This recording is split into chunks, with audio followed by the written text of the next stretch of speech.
महाराष्ट्र में उठे बवाल के बीच सीएम शिंदे की सरकार गिर जाएगी ऐसी आशंका जताई जा रही है। कई सियासी बयान इस पर आ रहे हैं। दरअसल राज्य के राज्यपाल भगत सिंह कोश्यारी के विवादित बयान के बाद महाराष्ट्र बीजेपी दो गुटों में बटी दिखाई दे रही, ठीक वैसे ही जैसे जून में शिवसेना थी। इसी बीच केंद्रीय मंत्री और बीजेपी के वरिष्ठ नेता राव साहेब दानवे ने बड़ी भविष्यवाणी कर दी है।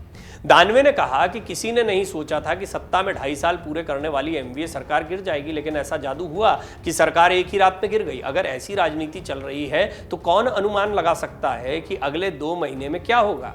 दरअसल सोमवार को राव साहब दानवे औरंगाबाद के कार्यक्रम में शामिल होने के लिए गए थे, जहां पर उन्होंने सीएम शिंदे की सरकार गिरने की बात कह दी। और ये क्योंकि बीजेपी के बड़े मंत्री हैं तो लिहाजा उनके बयान को बहुत गंभीरता से लिया जा रहा है, क्योंकि ये बात उद्धव ठाकरे गुट या संजय राउत तो लगातार कह रहे थे, लेकिन राव साहब दानवे भी यही बात कह रहे हैं। इससे स्पष्ट हो जाता है कि कहीं ना कहीं बीजेपी के नेता भी इस बात को स्वीकार करते हैं कि सरकार के बीच में सब कुछ ठीक नहीं चल रहा है। महाविकास आघाड़ी सरकार के बीच कार्यकाल में ही गिरने की अटकलों का संदर्भ देते हुए दानवे ने कहा, ऐसी राजनीति चलती रही तो कोई नहीं जानता कि अगले 2 महीने बाद क्या होगा। महाराष्ट्र में जल्द ही मध्यावधि चुनाव होंगे। उन्होंने कार्यकर्ताओं को इसकी तैयारी में जुट जाने तक के लिए कह दिया। इस दौरान उन्होंने 2019 के विधानसभा चुनाव के परिणाम के बाद उद्धव ठाकरे के नेतृत्व वाली शिवसेना के बदले हुए राजनीतिक रुख के बारे में भी बात की।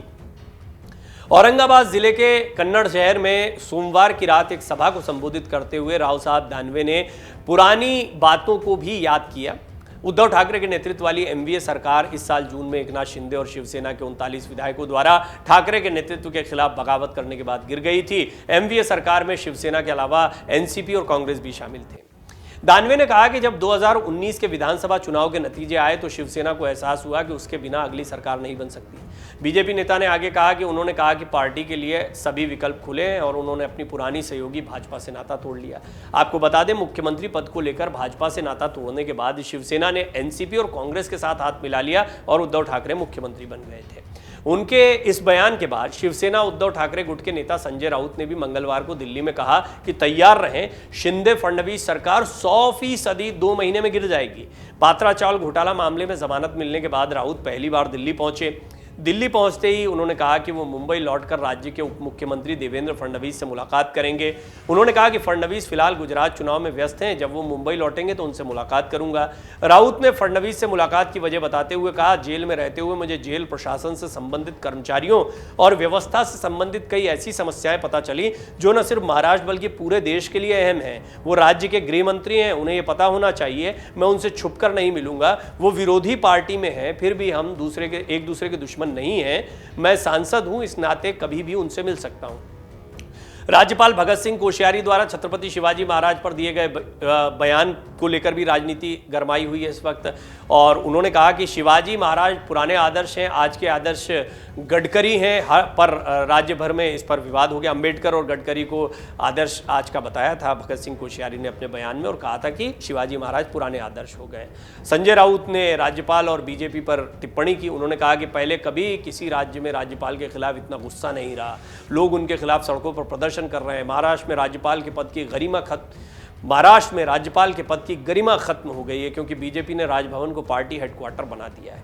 ये सारी बातें संजय राउत कहते रहे। उद्धव ठाकरे भी इससे पहले मध्यावधि चुनाव की बातें कहते रहे। संजय राउत का कहना है कि 100% सरकार गिर जाएगी, लेकिन ये सारी बातें जब प्रधानमंत्री मोदी के कोई मंत्री कहते हैं, केंद्रीय मंत्री राव साहब दानवे ये बात कहते हैं, तो मामला और गंभीर हो जाता है। वो भी तैयार रहने को कह रहे हैं कार्यकर्ताओं को, कुछ भी हो सकता है, कुछ कहा नहीं जा सकता है। जब 2.5 साल तक चलने वाली सरकार गिर गई उद्धव ठाकरे की, तो फिर किसी भी सरकार का गिरने के बारे में कोई भविष्यवाणी नहीं की जा सकती है। लेकिन मध्यावधि चुनाव के लिए तैयार रहना चाहिए। क्या महाराष्ट्र में मध्यावधि चुनाव होंगे? क्या मध्यावधि चुनाव को लेकर कुछ समीकरण बैठ सकते हैं? शिंदे और फडणवीस के सामने कई चुनौतियां हैं। वो अभी बागी विधायकों को संतुष्ट करने में जुटे हुए हैं। सभी के सभी मंत्रियों को मंत्री पद नहीं दिया जा सकता है, लेकिन चाहे निर्दलीय विधायक हों या फिर खुद एकनाथ शिंदे के साथ आए हुए बागी विधायक हों, सबकी उम्मीदें ये थी कि एकनाथ शिंदे अगर मुख्यमंत्री बनेंगे और बीजेपी सपोर्ट करेगी तो ज़्यादा बड़े मंत्रालय हमें मिल पाएंगे, हमारी सरकार चल पाएगी।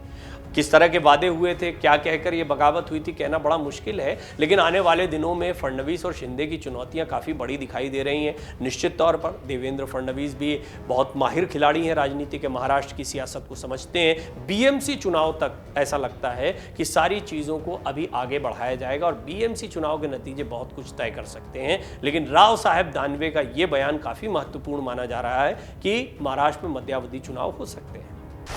डाउनलोड करें अमर उजाला ऐप और पाएं खबरें लगातार। अगर आप ये वीडियो YouTube पर देख रहे हैं तो हमारे चैनल को सब्सक्राइब करें और बेल आइकन को दबाना ना भूलें। अगर आप Facebook पर ये वीडियो देख रहे हैं तो हमारे पेज को लाइक करें।